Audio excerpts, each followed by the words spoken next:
Whether we like it or not, as a social being living in a diverse spectrum of society, we are more than likely to encounter different kinds of social manipulation. The only thing that separates us from others is the awareness. Are we the ones who uses it and know that we are being used, or are we the ones who are clueless and trapped in other people's games? Are we the pawn, or are we the hand that moves each pieces of the chess?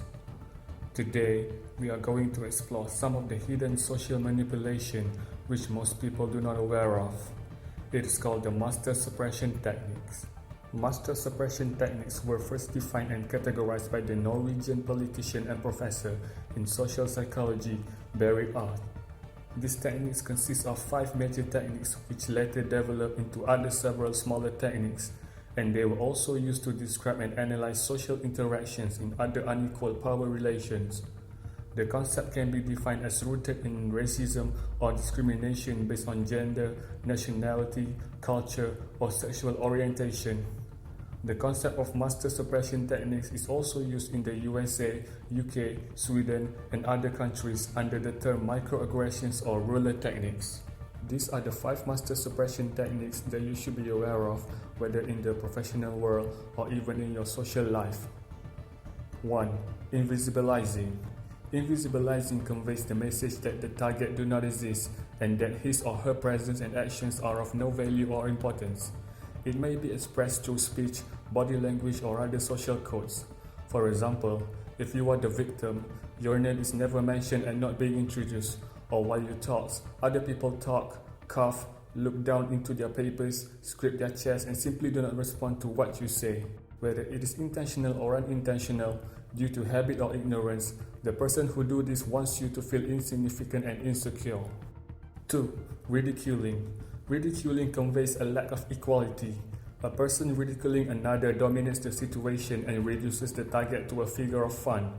Being the target of this technique, one may find it difficult to feel taken seriously. Being put in the situation of "it is only a joke" makes it hard to distance oneself from the situation and saying it is not okay. Often, ridiculement belittles a person and results in a feeling of powerlessness, but in some cases, it may also result in escalation of conflicts or violence. 3. Withholding information. Withholding information illustrates when people hold back information from another person or a group.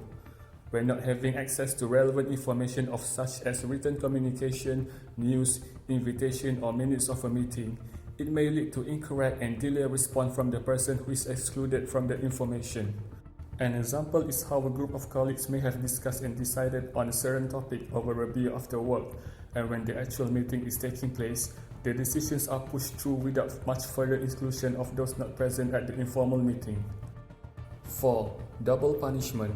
Double punishment, also known as damn if you do, damn if you don't, conveys the idea that whatever choice a person makes, it is wrong. A person being target of this double bind ruler technique may feel confused.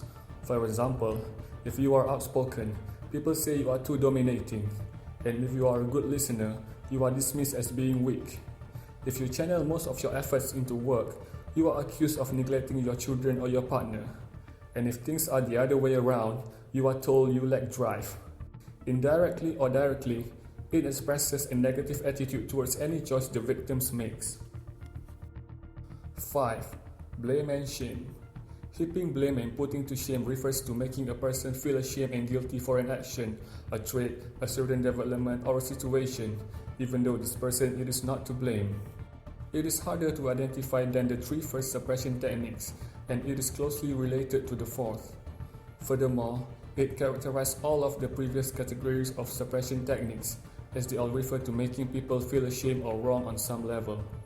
When people relive the situation exemplified above over and over again, they internalize the message of blame and feel guilty and ashamed. For example, women feel guilty because they are unable to finish their tasks instead of critically considering their work situation, or they are made to feel guilty for being raped or abused, as they are told their clothes or behavior caused or provoked the abuse. When you are being confronted with people who uses these techniques, the first step is to create awareness of the master suppression techniques by giving concrete explanation where this occur, often unintentionally and in hidden power structures between people. Then, try to call attention to the uncomfortable situation by using the countering with rational and objective arguments. You must control your response while staying calm and keeping yourself respected. The counter strategies may put much pressure on the victim, but is often needed as the oppressor are not necessarily aware of the consequences of their actions and behavior.